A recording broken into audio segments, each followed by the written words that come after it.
All right, what's good, everybody? You got Toriano McCray here with my brother. I'm gonna let him introduce himself.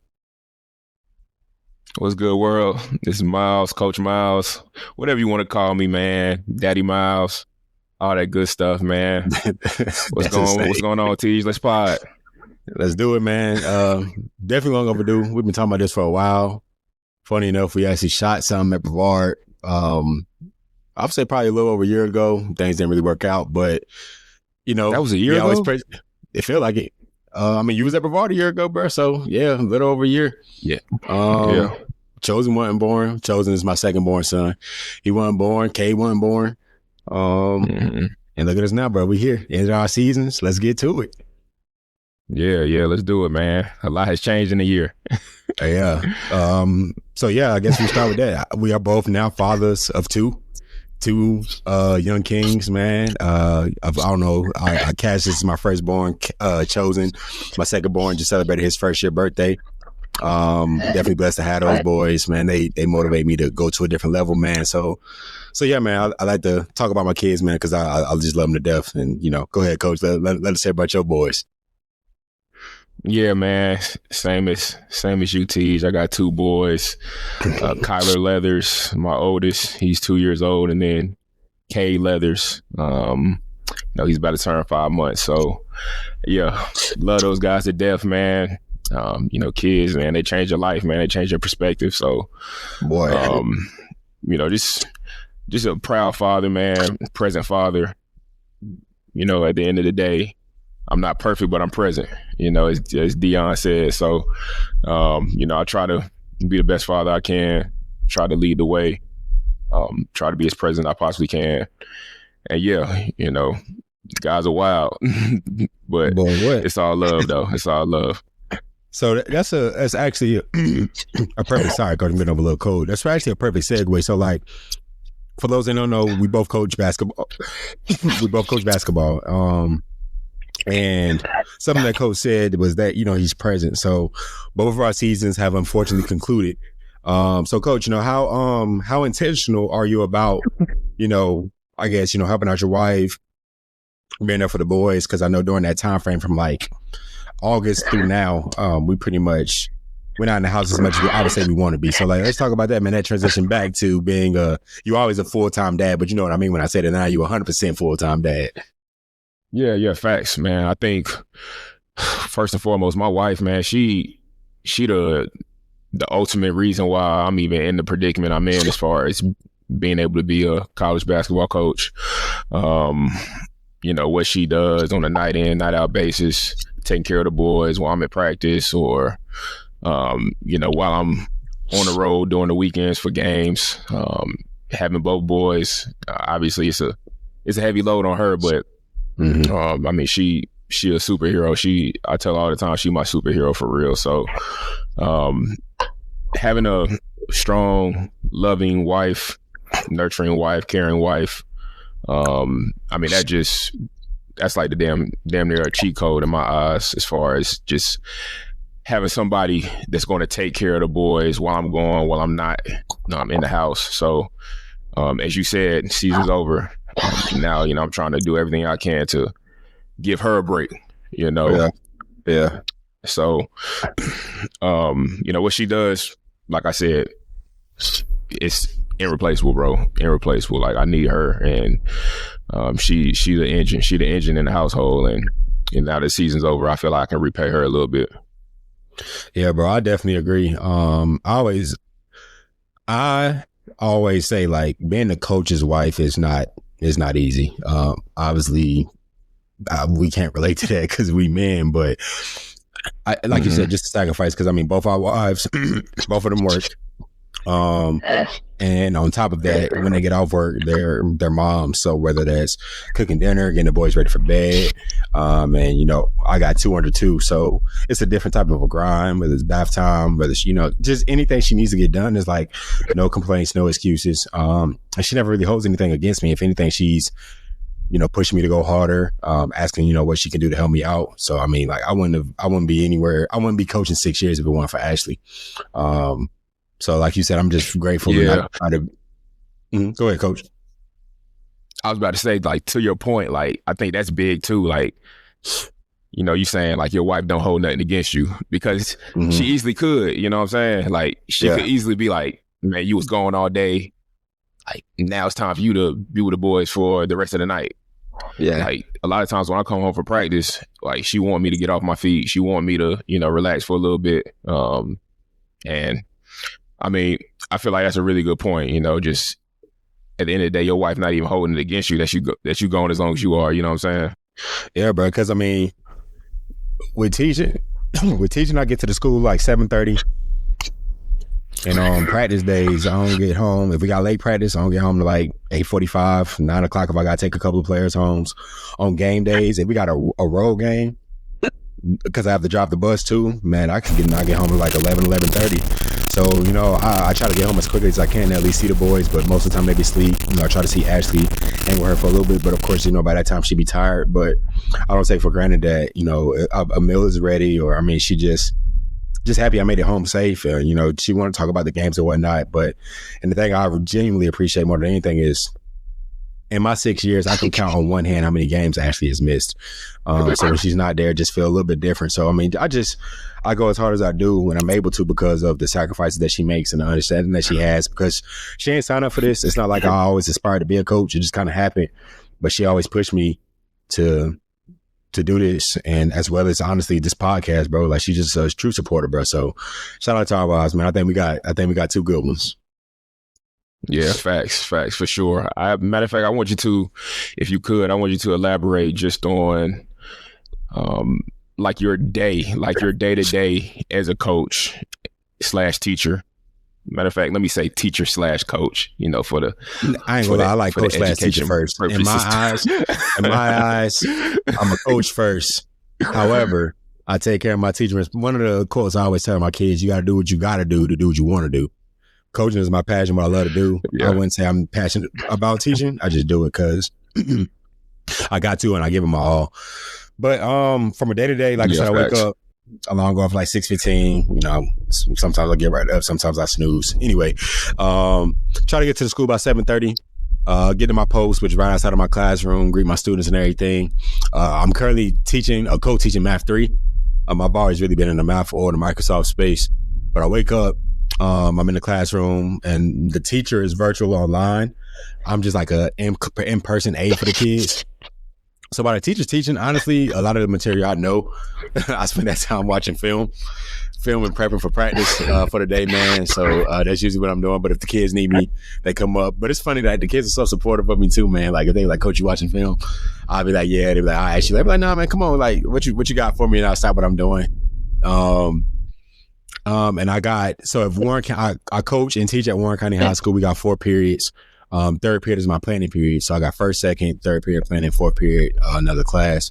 So I'm just grinding, man. Make sure the kids stay focused. Make sure the kids are logged in. Make sure they off their phones. Sometimes I go to the whiteboard and demonstrate problems for them. I just try to be an aide, man, because I get it. You know, a lot of the math they're learning, they're not going to use unless they go into a specific profession. But again, my analogy, they want to graduate, so they got to take this class. They got to pass this class. So I spend a lot of my time, man, honestly being a motivator for the kids and just getting them to understand that like life is a game, and sometimes in that game of life, you're going to have to do stuff you don't want to do. But you got to prioritize. So your top priority right now is what? Graduating. What you got to do? Take all your math classes, take all your English classes. Sometimes you may have to study. I know you don't want to go home and study, but you might have to if things don't stick. I mean, there are times after a game where I might not want to come home and immediately watch film, but I know it's necessary because we may have to have a quick bounce back practice, or we might have a back-to-back. We might have to adjust really quickly. So yeah, after the school lets out, go to practice. Well, go to film first, because if we don't have early practice, JV practice is always in the middle. It's girls, JV boys, varsity boys. If we have early practice, it'll be varsity boys, JV boys, varsity girls. So if we don't have early practice, we watch film. Film can be anywhere from 45 minutes to an hour. Guys they live during fourth period. That's a blessing. So that saves us a huge chunk of time. After film, I usually get practice prepped and going, ready to go, whether it's certain drills or certain things that we get set up, get the clock set up. And then we at it, man. I tried to implement like a little practice plan this year, but I didn't like to go by time. I just knew what I wanted to cover. and I was just really intentional about covering it. Now, if I did want to add time to a specific drill, I had my managers, they were the best. I say put 10 minutes on the clock, whatever the case may be. Just being real intentional about prep and things in that regard, bro. And after the 2 practices, get through the 2 practices and try to get home as quickly as possible. If I ain't got to take no kids home, coach. But you know how to go. I'm in the country, man. So it's it's a rural area. And I tend to have to take at least 1 or 2 players home. Coach Fuller, my assistant coach, he does a good job of that as well. But yeah, man, that's really my day to day, man, during the season, bro. And it's crazy. Like when the season ended, I found myself getting home at a decent time. And I was like, damn, I don't know what to do. Like it was just weird figuring out like what to do with that time, bro. Nah, facts. That'd be the weirdest thing. Like the season over, you wondering like, God, I got all this free time, man. God, like what I'm about to do, you know? So I mean, today, like me and my wife, the boys, we went out to we got a neighborhood playground, so we went out there. I played soccer with Kyler, Cade. He watched. So yeah, man, like. It's bittersweet, now that the season's over. Obviously you want to keep going. You want to play all the way to the end. But like your perspective kind of changes. When I first started coaching, before boys' wife was even a thing, I just wanted to keep going. I used to stay in the office all night to the crack of dawn. Now, like when practice is over, I'm trying to get home. I'm trying to get home to the kids, trying to get home to my wife. So that's kind of been different, Now I'm going on we're going on year 7. Going on year 7 now. Like, after practice, you're trying to get home, trying to get all your work done, so you ain't got to even open your laptop when you get to the crib. Boy, I swear. It's funny you say that, bro, because my players, like after we break, they trying to grab a ball, shoot some more, play ones. I'm like, y'all, go home. Like I'm trying to go home. I can't leave the gym. And the thing about my kids, bro, my players, they understand how big of a family man I am because I treat them like family. So they be like, oh, my fault, coach. I know you're trying to get home to the boys. So it's like, it's never like no issues or nothing like that, man. But it's just like, I get it. I was at an age, you love the gym. I'd be like, man, y'all, coach, I'm trying to get to the crib, y'all. And they definitely understand it, man. But it's just funny that you say that, like, just real intentional about getting home. And see, what's funny, I'm currently on spring break, man. So currently what I've been doing is, when people hear spring break, they chilling and whatnot, but full-time dad, waking up, make the kids breakfast, get them ready for the day. Today we went outside, bought that basketball goal outside, so we were shooting on the goal outside. Cash, he just love outside, man. Like, he cried when we had to come in, man. But like you said, man, just being intentional, man, because we were father first. And nah, facts. Like you said earlier, being present. So now that I am present more, just trying to do more with him as much as I can. And I see how much, even with Chosen, who just turned a year old, like he wakes up from his nap, he's saying, dad, like, just something as little that does something to me because I know he's not used to waking up from his naps and I'm there, it's either his grandmother or his mom. So just little things like that just do something for me, bro. So like you said, bro, just being intentional and being present now that the season is over with, for sure. Yeah, facts. I think, speaking of that, if we can get into it, what's the inspiration behind Chosen, behind Cash? Like, just kind of talk to the world about inspiration behind the names. Oh, okay. That's good. I've never been asked that before. But so with Cash is, really? I'm just no one's ever asked me that. One of my students, I'm not gonna say her name. She actually said my kids got some weird names, but I was like, they're unique to me. But anyway, with Cassius, I'm just a big fan of Muhammad Ali. Like those that don't know, like Miles Pops got this Ali this picture in the room that I love it. But I'm just a big fan of Muhammad Ali, and for those that don't know, he was originally Cassius Clay before he went to Muhammad Ali. So Cassius stuck out. It was unique. I personally didn't know any Cassiuses growing up. I just know about like Cassius Winston and of course Cassius Clay. Cassius Winston went to Michigan State, but I just really like the name, and it stuck. And it's ironic because my wife, her nickname was Ash Cash Money, and her friends call her Cash. So it was kind of cool with Cassius, and I don't know, it's like a play on his mom's name as well. And Chosen, there's really no inspiration behind that, bro. me and my wife, we sticking with C names, and Chosen was just something that I like. Ironically, she didn't, or really nobody for that matter, really liked the name that much, but it grew on a bunch of people. But we call him Cho for short. Cassius, we call him Cash for short. But I just feel like those names, and the nurse at the hospital, she was like, man, your sons have such, strong names. I don't know, it's just something about those C's, man. I just feel like it's very like commanding and commands your attention, commands focus. I just not hate, that's a strong word. Like growing up, people always mispronounce my real name. I know for a fact Cassius is going to deal with that because he has swim lessons now, and all I hear is Cassius. And I'll be like, I correct him every single time. I'll be like, son, make sure you correct them every time they say your name wrong. You correct them. Don't accept it.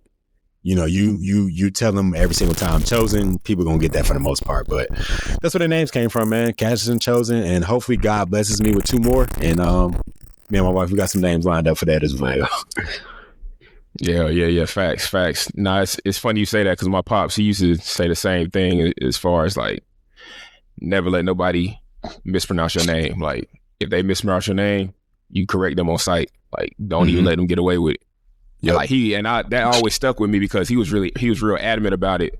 My father, his name is Randall, and I guess back in the day when he was a kid, guys or people used to call him Randy.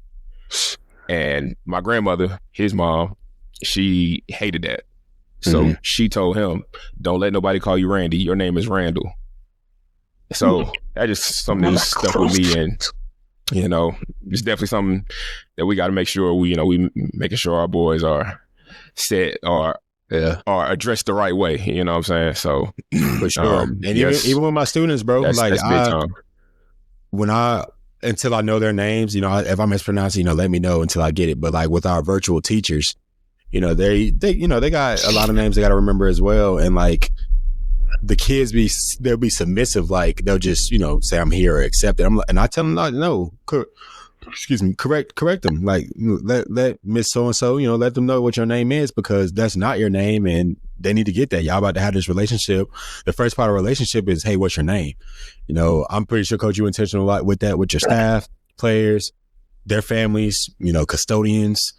For me, administration. Like I try to get that's the least I could do is know your name and say it correctly. You know what I'm saying? Have that first name relationship type, first name basis type relationship because I feel like that's the beginning of what could be a beautiful relationship. Absolutely. And I mean, it's a respectful way to go about it too. If somebody, mispronounce your name, just coming at them the right way. You ain't got to get disrespect for nothing like that. But, to your point, I think that's big. And shit, for anybody who's watching, just make sure people say your name correctly. No matter who it is, no matter the status, no matter if it's the president, no matter if it's a janitor, make sure they get that right. Yep. Yes, sir. So I wanted to ask you a question, Coach. You just had, after spending your first 5 years, at Brevard College as the associate head coach, you accepted a role this past offseason at Wingate University as an assistant coach. So I would just love to hear about, I guess, first, it's a 2-part question. First, what would you say was one of the biggest transitions? Like, what was the biggest transition from a Division III program to a Division II program? And what is something that you would say you learned this past season? So like I said, it's a 2-part question. Yeah. I mean, first part, probably the expectation of winning. It was just a little different. I forgot, for y'all who don't know about Wingate, Wingate is a very, very prestigious basketball program. Like, have pros coming out left and right, championships. Coach Good, our head coach, he's phenomenal. And he has a very high expectation of the program, so, coming from Brevard College, when I first got to Brevard, we started off real slow. We started picking up towards like the end of my tenure there, but, winning, it wasn't like the top priority at Brevard. Well, at Wingate, you better win. Like it's pressure. It's almost pressure to win. I mean, this is a Division II school, you know, so I can only imagine at the Division I level where coaches are making millions of dollars. Yeah. So yeah, you know, that was a little different from me, and it's not even from a standpoint of like, you know, I'm just a losing dude. You know, I'm super competitive. I'm probably one of the most competitive people you ever meet, you know, in my opinion. But yeah, that was definitely different. You know, when you lose a game that you shouldn't lose, it hurt different at Wingate versus at Brevard. And you know, like I said, you know, it might be because Wingate it's a championship program. You know, it's been at the mountaintop versus Brevard. You know, Brevard's still building, it's still getting its way up to the top of the mountain. But yes, losses hurt different at Wingate versus Brevard. And you know, just from a talent standpoint, you know, D3, D2, whatever the case may be, you know, guys can hoop either way. But I will say, you know, the size is a lot different versus D3. Athleticism is a lot different versus D3. And, you know, ultimately, you know, it's a faster game. It's a different level. It's a different level, you know. It's different levels for a reason, you know. Yeah. So, yeah.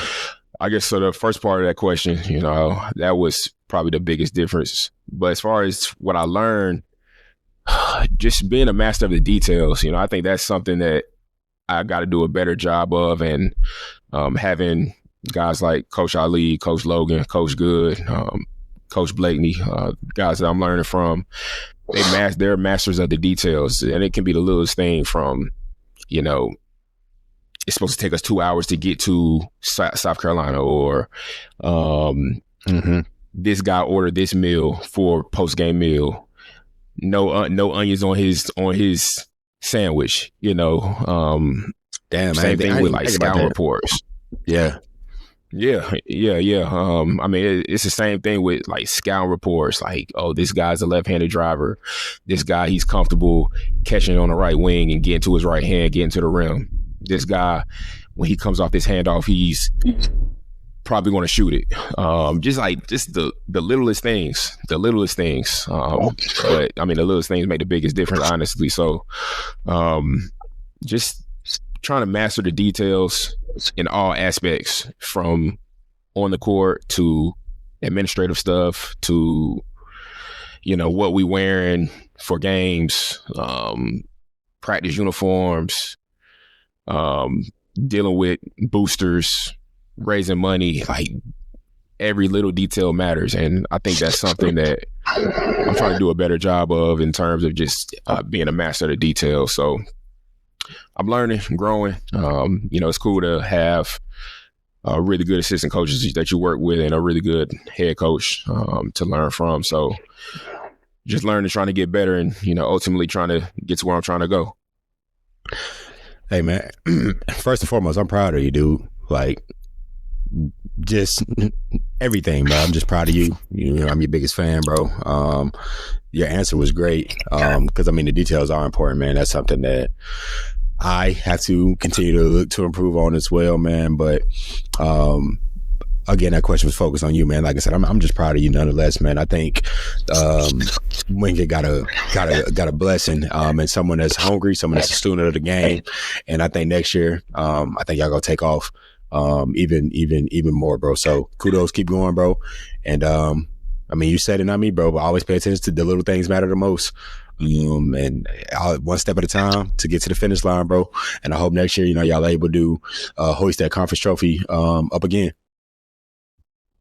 That's love, bro. That's love. Appreciate you. For sure. That can pretty much segue us into, you know, how we got into it, you know, kind of got into it together. So, you know, let's go ahead, let the world know how the coaching career started. So,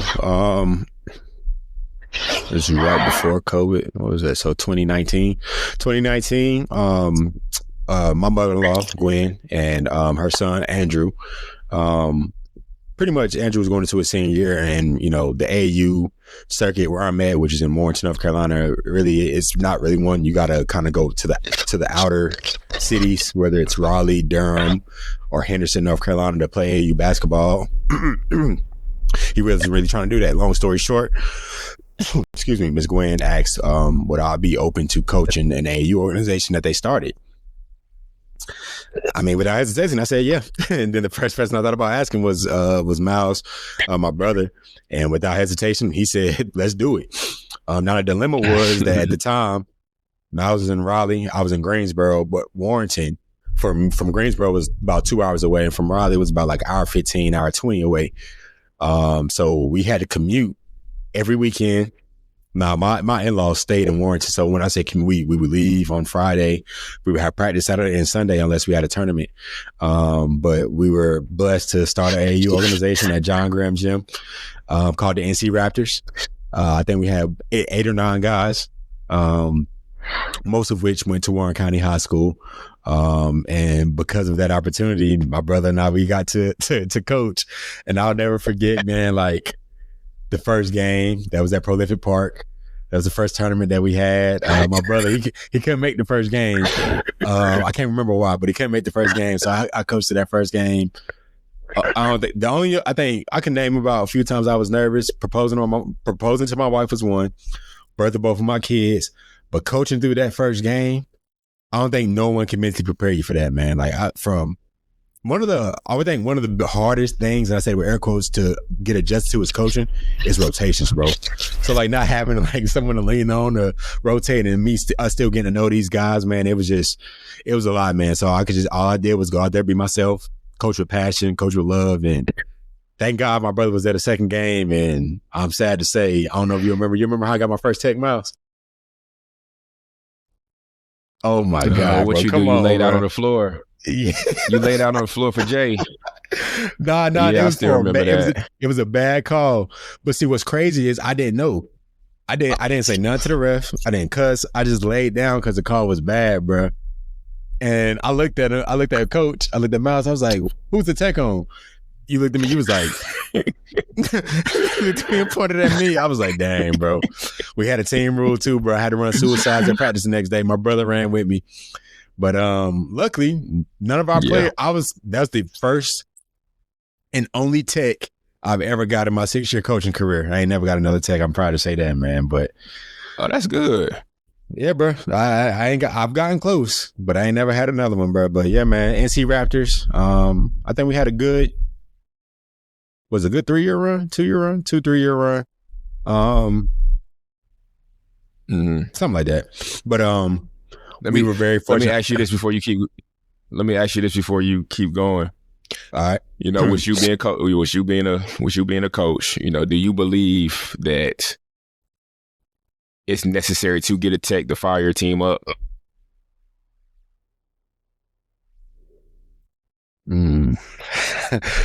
I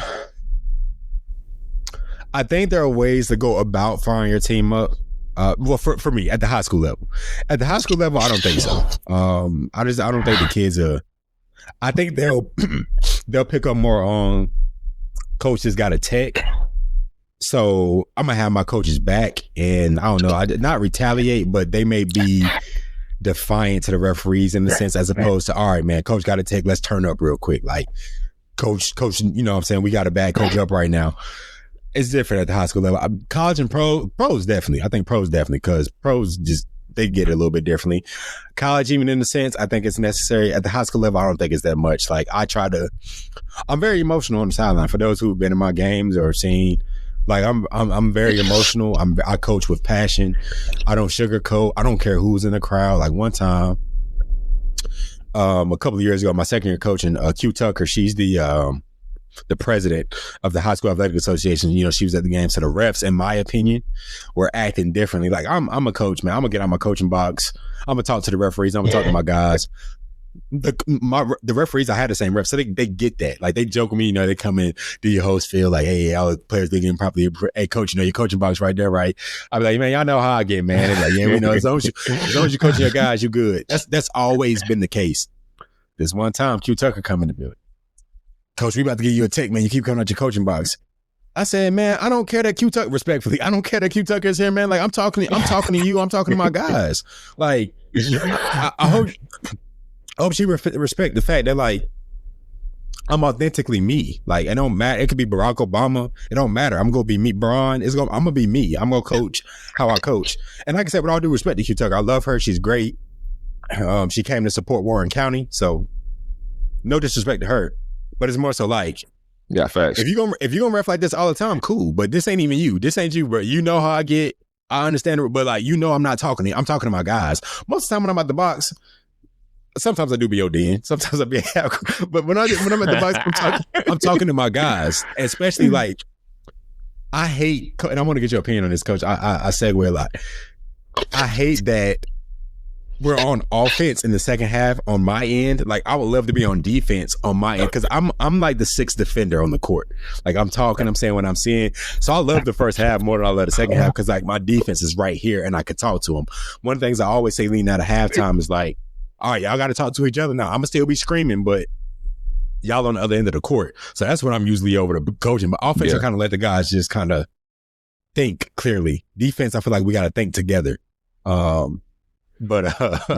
facts. I'm the same way. I'm the same way. Like, I really be feeling like I'm the defensive coordinator, especially in the first half. Like, in the first half, you know, set the tone. We do a scout. We do a scout report. You know, other team call 2. That's a middle zoom or whatever the case may be. I'm calling it out. 2 middle zoom, dribble handoff. We switching this, you know, and scout, you're going to talk about how you want to guard certain actions and whatever. So, you know, we a team on the sideline, you know, just trying to make sure our guys are in position to make a play, especially on the defensive side. So, you know, many defensive coordinator on the side, especially in the first half. In the second half, like, it's a little tougher because, like you said, they all the way on the other side they're on the other side of the court. So it's hard to get their attention, but yeah, that's like the coach. That's like the coach in me, though. Like, God, like, I wish we could just flip this that way. In the second half, I can be a little more vocal. Yes, that way I can, you know, make sure that way I can make sure we win this game. Yeah. Oh no, it's just a different feel, bro. Because like obviously I coach with you, bro. We one and the same. We very animated, very in tune, very commanding. Especially on the defensive end. Like, I feel like we're both defensive-minded coaches, because offense go come and go. Our defense got to be constant more often than not. Of course, we're going to have lapses, but more often than not, our defense got to be in tune. And I feel like I'm a big part of that, at least on the sideline from a vocal standpoint. But back to the Raptors, Coach. So, like, what was, I guess, not a memory, but like it got you started, man. So let's hear about your start with the Raptors and, you know, what that meant to you. Bro, that meant everything. That meant everything to me, just in terms of working with you, having the opportunity to coach Andrew Smith. You know, we'll probably get into it later in the show, but Andrew Smith, he was just sensational. One of my favorite players I ever got a chance to coach. Having a group believe in us, bro, like, I think that was big. You know, this is the first time we're leading a program. You know, they looking to us for guidance. They looking to us for motivation. They looking to us for inspiration. So, you know, looking into their eyes and conveying a message to them, and them believing you. You know, that was big.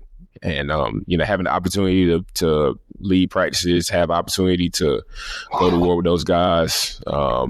It gave us our first, I was about to say taste, but I don't want to say pause. It gave us our first opportunity to coach. So,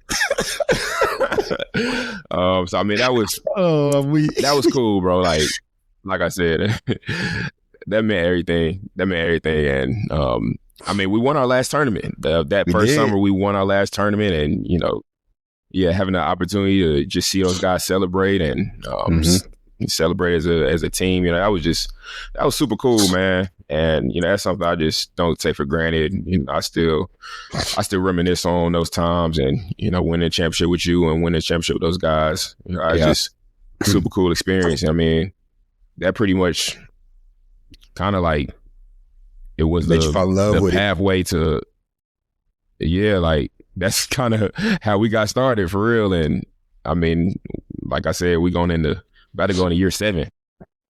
Which is crazy, bro. So 7 years is insane.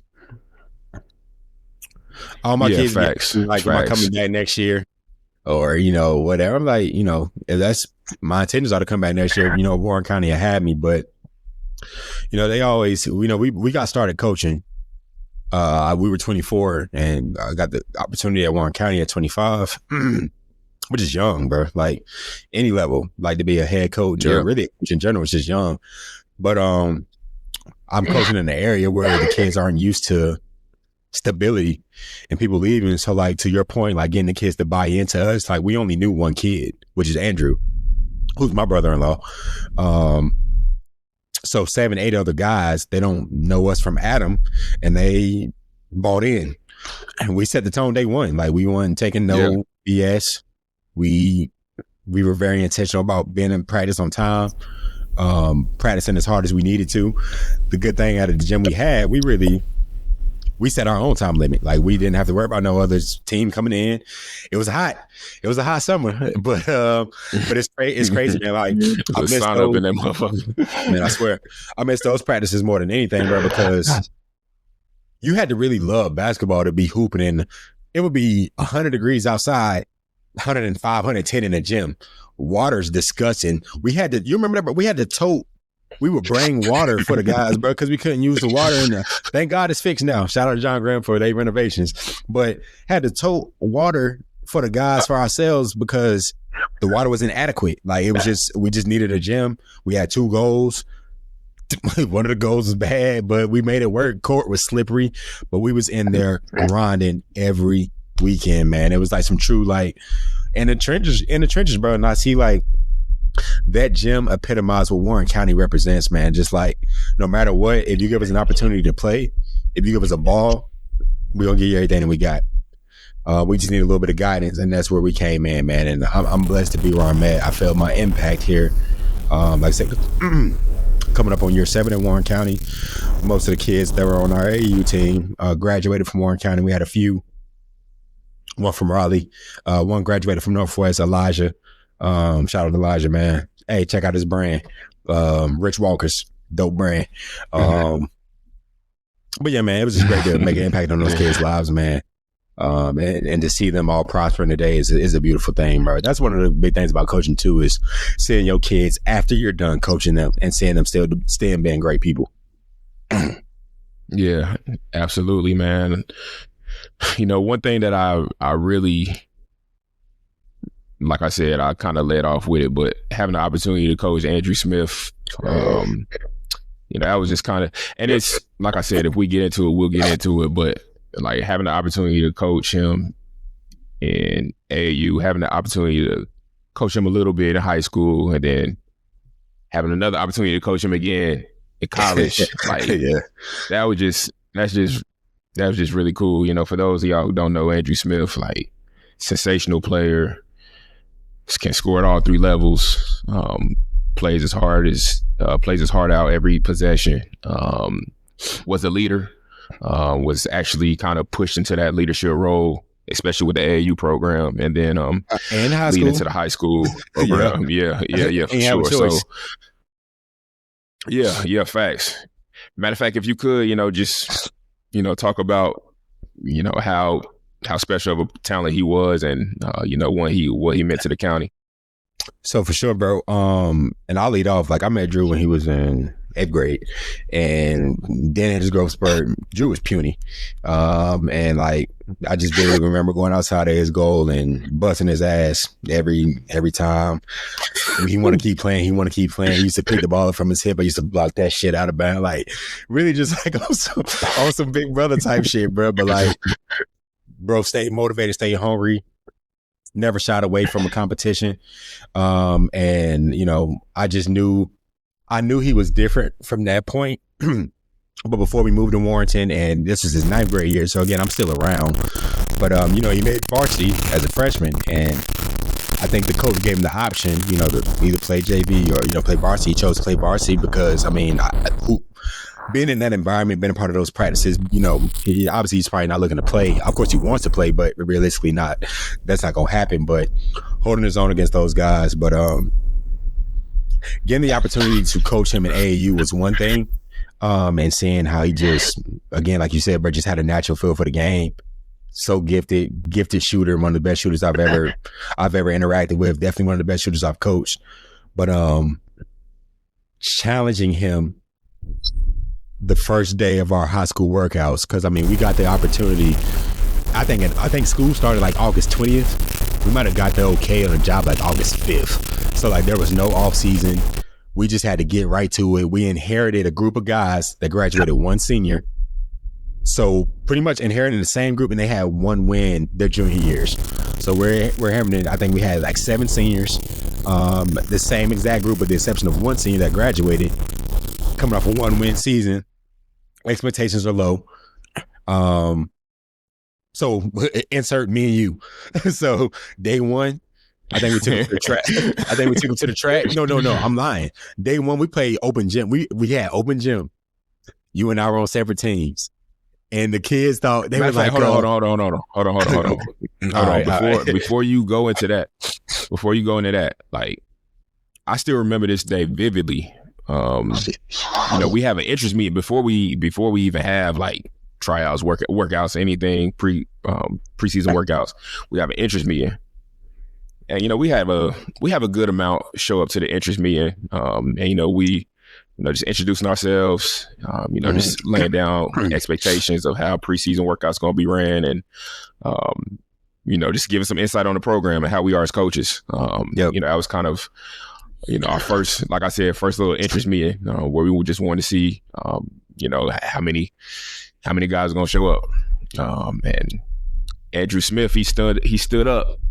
I think we did a exercise where, everybody went around the room and, just said, maybe like why you want to be on the team or something along the lines. I don't remember distinctly, but I do remember Andrew Smith, like he stood up and he said, I'm gonna be the hardest working guy that you got.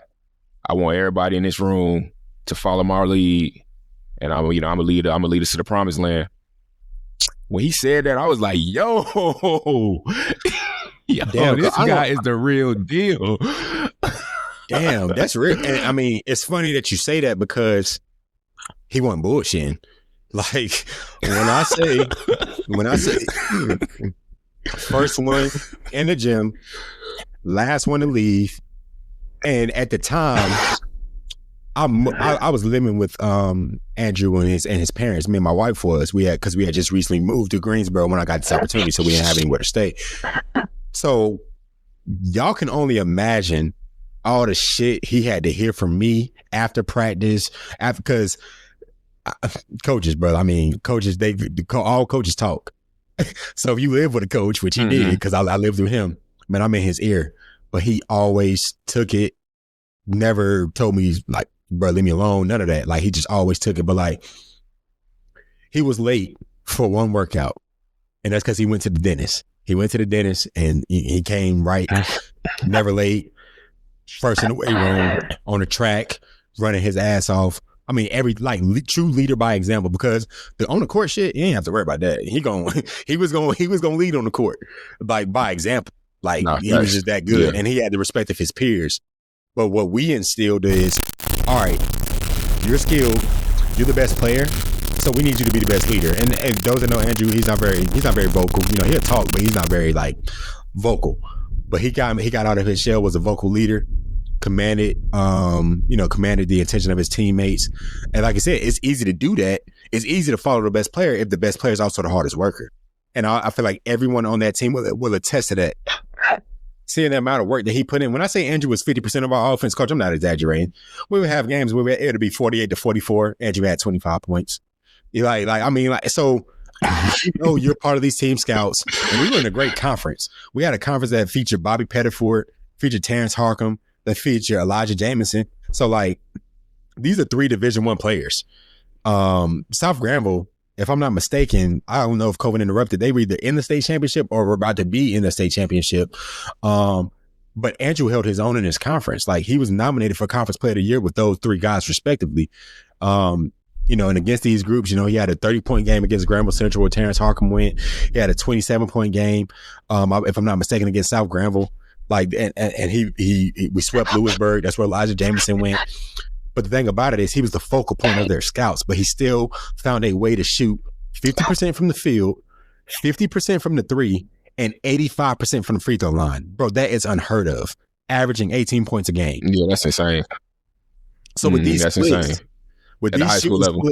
at the high school level, with these splits, and knowing, bro, you are the offense. Like, there were times where it was just give Drew the ball, maybe give him a ball screen, or get him on the wing and go to an ISO situation. I used to get mad at Andrew from a coaching standpoint because he didn't shoot the ball more. He's always about making the right play. I used to always like, you need to be shooting. I had other guys on the team, you know, my boy Jeremy Daniel. He was our second leading scorer as a sophomore. Josh Robinson eventually became a starter. He was another senior, played for the NC Raptors as well. They were shooting more than Andrew. Jawan was gonna get his shots up. I'm like, Drew, these guys, and they can agree, they shouldn't be shooting more than you, dude. Like, bro, but Drew he never wanted to feel like a ball hog. But I was just like, look, like, ain't no such thing as a ball hog when you the offense. Like, you gotta score. You lead us to the promised land like you did, like you said you was gonna do.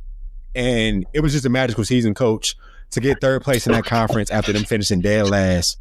For Andrew to get 1,000 points, for us to make the playoffs, go to the second round of the playoffs, and unfortunately, you know, blow a lead that we had late in the game. It was just a blessing. It was just truly an honor for that group of seniors to feel like they were something. I remember my first home game. It was probably like 14 fans there, bro. It was so empty. In Warren County, to me, we had the biggest gym in the conference. So empty. But to see that number increase as we're starting to win. Unfortunately, we didn't have a good home record that year. We had a great road record, but it was still great to see the support and just to know that this same group of guys that just had one win to lead them to an 11-win season, to a second-round playoff berth. That meant everything to me, man. It meant everything. And Drew being the leader of that and having him go out on the high horse, like I said, him getting 1,000 points, I just know that meant a lot to the county, man, because I'm not sure who their last 1,000-point scorer was. It was something for the county to be proud of.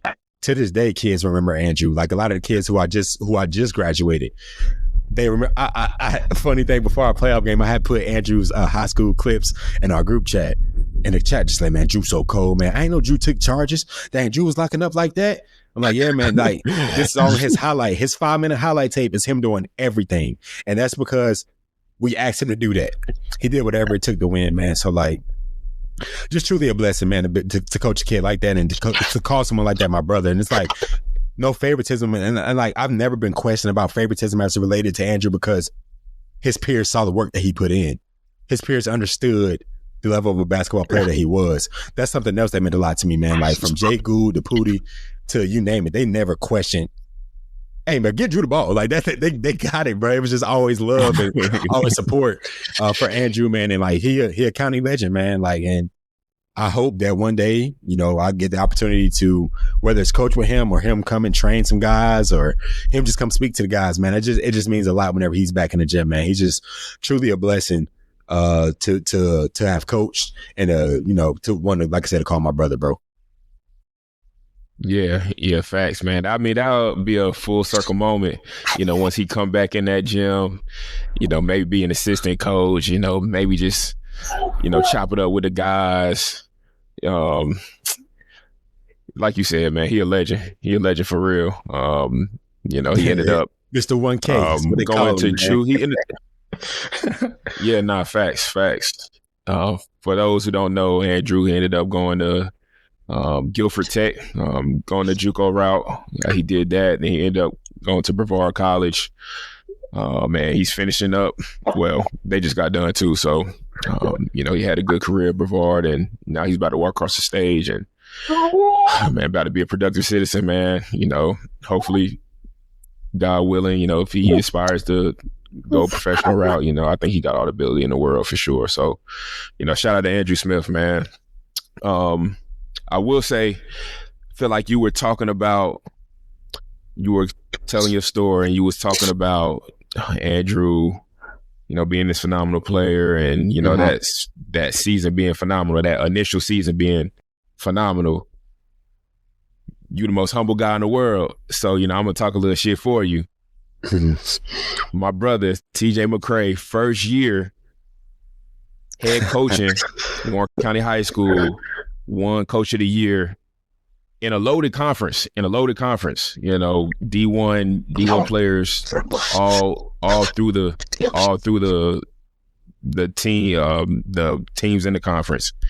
He ended up winning Coach of the Year that initial year. And I mean, it's just a storybook, like, especially for your first year to be able to do that, man, that's huge. So that's big time, man. Thank you. And then, like, it might be, was it the next year or was it the year after that when you got Teacher of the Year?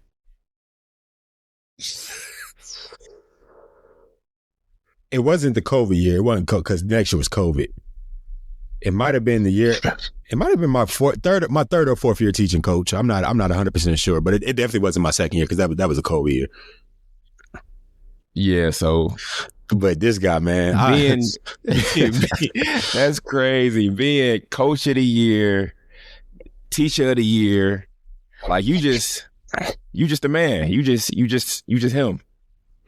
Nah, you already know, bro. Yeah, man. It's God's work, bro. But it's definitely nothing I don't take humble, for granted. Man. You humble. I like it.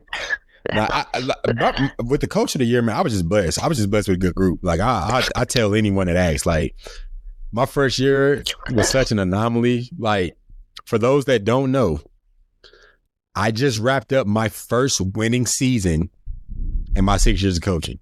A lot of people think because of our second half success in my first year that we had a winning record. We actually finished 11-14, so we didn't have a winning record. It was just a good year. And after that, it was a grind. Boy, I swear to God, it was a grind. But I don't take for granted winning Coach of the Year with a losing record. You know, I just think I had to respect my peers, and they seen what happened in the year turnaround. And then the Teacher of the Year. Beginning Teacher of the Year. Let me not say Teacher of the Year. The beginning Teacher of the Year really caught me off guard, man. Like, funny story about that. The hiring manager, Miss Hargrove, she had called me and was like, "Hey, you know, we need you to come to the board meeting today." And my coaching ass, I was like, Miss Hargrove, I can't do that because we got practice, so I'm gonna be at practice. She was like, No, we really need you to be there. And I'm just like, oh God, all right, bro, I'll be there, but like, I don't like to miss practice. Like, we're irreplaceable. Like, I can't just get a substitute coach. Like, and I don't like leaving Coach Fuller there by himself. But go to the board meeting, and you know they talking, and you know my face pop up on the screens like beginning Teacher of the Year, and I'm looking around, and I'm like, I said, I won, and it was like, yeah, you won. So they going crazy. So I'm like, yo, like, they bring me this trophy, they bring me some flowers, they bring me a check. I'm like, Miss Hargrove, you got me. That's why you said I needed to be here. And then she clapped for me and everything. But it was love, bro. It was just being recognized for something that, you know, you're not passionate about. But like I said, one thing about us, we gonna go hard at whatever it is. Like, I'm not gonna slack off on nothing I got going on because my name matters. And I want people to have a good impression of me. And I know the impact that the teachers had on me growing up, you know, whether it was Miss Ankrum, Miss Frierson, Miss Gunn from Rocky River. I can go on about teachers that had a huge impact on me. So I just try to be that, especially being a male figure where I'm at. So winning that award as a math teacher it meant a lot. And I think that award meant a little bit more than the Coach of the Year, man, because again, I was just blessed. Like, I think the next time, if I'm blessed enough to win a Coach of the Year, it might hit a little bit different.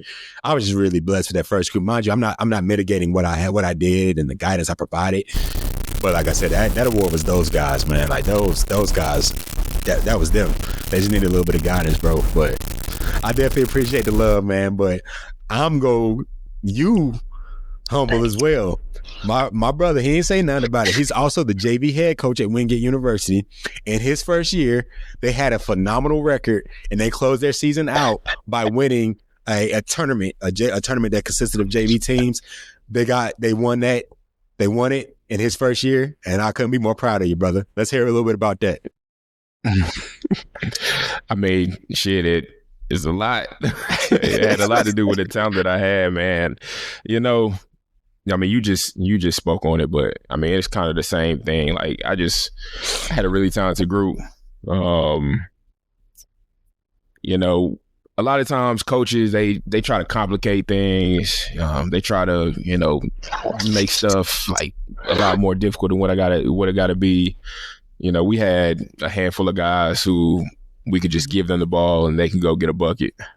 So, you know, with that being said, I didn't really have to get too complicated with offensive schemes or how we was going to play defense. You know, we kept it relatively simple on the defensive end. We pretty much switched everything, switched ball screens, switched handoffs. Offensively, just get the talented guys the ball, let them get a bucket. And yeah, I mean, we finished the season, 14-3. We ended up winning the JV tournament. Yes, sir. I mean, it was cool, man, but it was more so cool for the guys versus myself. You know, just obviously at the college level, a JV team, you know, they're not going to get the same recognition as a varsity team. Definitely, yeah. You know, to see them hoist that trophy up in the air, to see them celebrate, to see them, you know, just ecstatic with one another. Like, I mean, that meant everything to me, especially with the JV program too, because, you know, we was practicing at 6 a.m. because, I mean, at Wingate, it's so many teams, it's so many athletic teams. A lot of times the gym's occupied. Is there one gym? Like, it's only one gym at Wingate? So it's one gym. Cuddy Arena is the main gym. The student rec, which is McGee, that's a really nice facility as well. And sometimes we can get in there, but I mean, that's open to students. So it's not like we can just go in there anytime we want.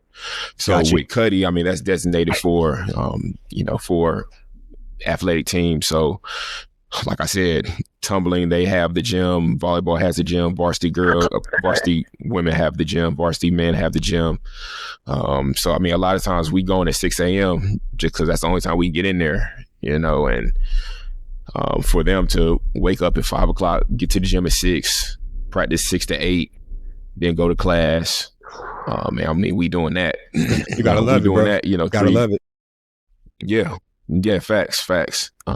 And like I said, like that's one of the main reasons why I was really happy for them. For them to hoist that trophy and for them to have the opportunity to say, I won a championship. So that was a really cool thing about it. You know, when we go into the locker room, you know, they throwing water everywhere, you know, tossing water on me type shit. So, I mean, it was just a really cool experience. And like I said, man, I think coaching is like, you have to be selfless. You know, you have to really put yourself aside for the betterment of the team, for the betterment of the program. So when we won the championship, I was like extremely happy for them and what they did and all the hard work they put in. And ultimately, man, you know, I'm just proud of those guys, and you know, hopefully we can run it back next year. Hey, man, I hope so, bro. And congrats to you and the guys again, bro. Everything you said, I 100% agree with, man. It's for them. And I can truly attest to that, man. Like I said, that's how I felt this past season. Having, which is really one of my biggest goals, man. I just want to have a winning record. It could have been 15-14. I just want to be above 500, man. So achieving that feat with this group of guys, this was like, I call them my true first four because it was uninterrupted by COVID. So this is the group that I had, coach. Their freshman year on JV, they had one win. So this same exact group ended the season with 16 wins. I think 16-11. And again, got to the second round of the playoffs. This group did get to the playoffs back-to-back years. I was proud of them because they beat the defending state champs in Wilson Prep.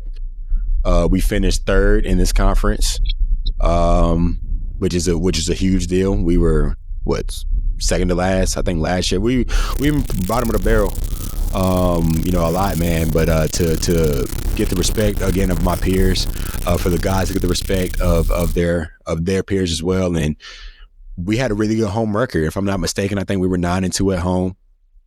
So we defended home court, and both our home losses were by a combined 4 points.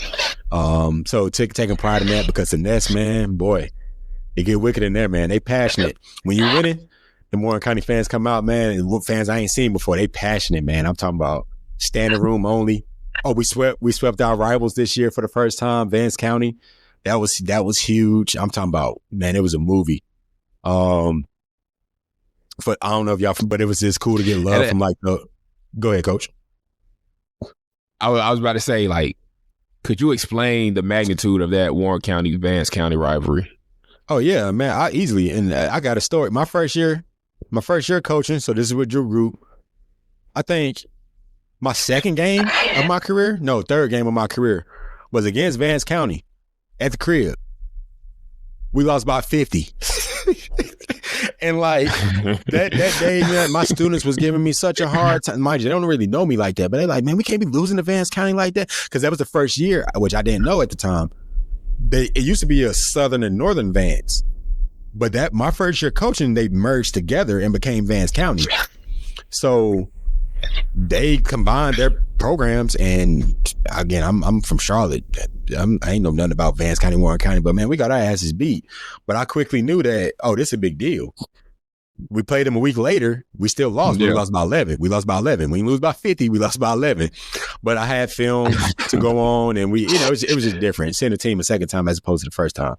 But it's a big deal, man. It's pretty much, they call it the county clash. And Vance County, they're a 3A, we're 1A.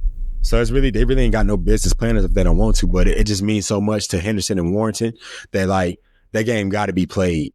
We've played our home games, at least have been on Saturdays the past 3 years.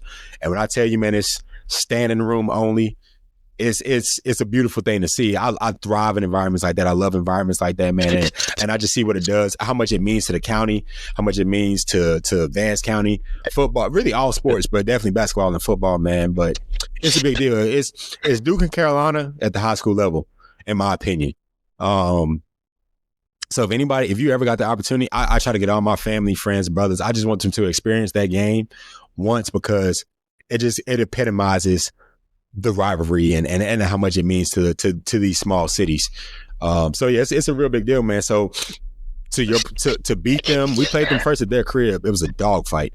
To win that game, man, I found myself, I was so happy because I was over. I hadn't beaten them. The past 3 years prior to this one, I got so close. I'm talking about like 1-2 possession games, and we just couldn't get over the hump, man. So this year at Vance County, it was so close again, but we were able to get over the hump. And then at our crib, we won in the commanding fashion, so that felt good as well, man. But it was a party in the locker room, man. It was a party in Henderson. We had a party in Warrenton. It was big for the county, man. That game is basically the Super Bowl for Warren County. Nah, facts, man. It's crazy because, like you said, with us being from Charlotte, like we don't really know the magnitude of it. We don't know nothing about it, but once you experience it, once you're actually there, I mean, even watching it, like I think a couple of times you sent me the link to the games, and it's like you said, it's standing room only. Everybody cheering for their squad. How loud it can get in the gym. Like, it's just, you got to be there. It's something you got to experience, especially if you a grassroots basketball fan, bro. I definitely encourage you to just go to at least one game, bro. I guarantee you'll make a memory for sure. Yeah, man. And to piggyback off of that, man, like, so I'm pretty sure a lot of people are familiar with like 252 mixtapes and Hoop Farm mixtapes. Those are some of the local, they cover like basketball and the 2-5. My first 6 years, bro, first 5 years, they ain't come none of the games. But they came to a lot of games this past year. But like 252, he came to a game and like a lot of my players were tagging him on a page like, Pop Out Saturday. This was Vance County was like that next Saturday. It was like Pop Out Saturday if you really want to see a movie. All these things, he came out, showed love, but like I'm pretty sure it's going to be a game he looks forward to coming to because, I mean, it's just, I don't know, man. It's just something that, like you said, man, everybody got to experience that game once in their life. Like, before it's all said and done, I hope I get to experience a Duke and Carolina game.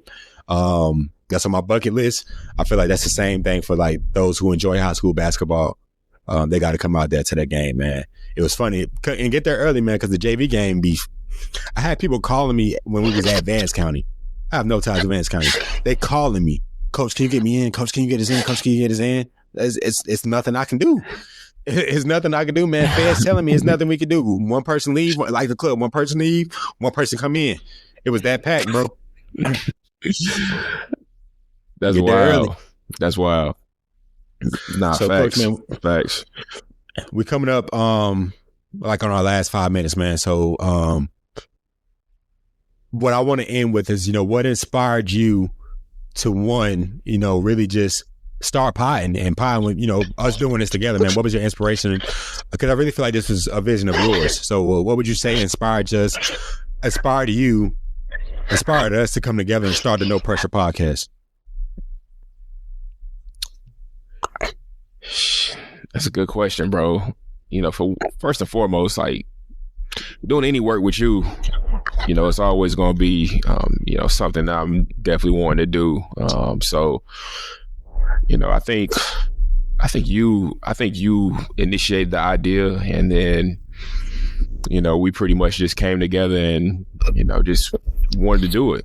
I honestly, a little inspiration. I mean, inspiration behind the name, No Pressure.